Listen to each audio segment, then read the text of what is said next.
Guys namaste. আজি মই এতিয়া 12টা বাজিলে, ৰাতি 12টা বজাত চাওক খাবলৈ লৈছোঁ। আমাৰ খোৱা কোনো টাইম নাই, টাইম টেবুল নাই। কেতিয়াবা 11টা বাজে, কেতিয়াবা 12টা বাজে।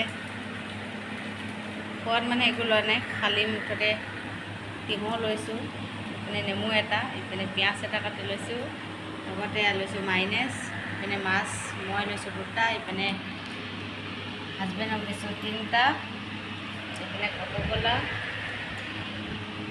আৰু ইফালে 3 পিচ তন্দুৰী চিকেন আৰু ইফালে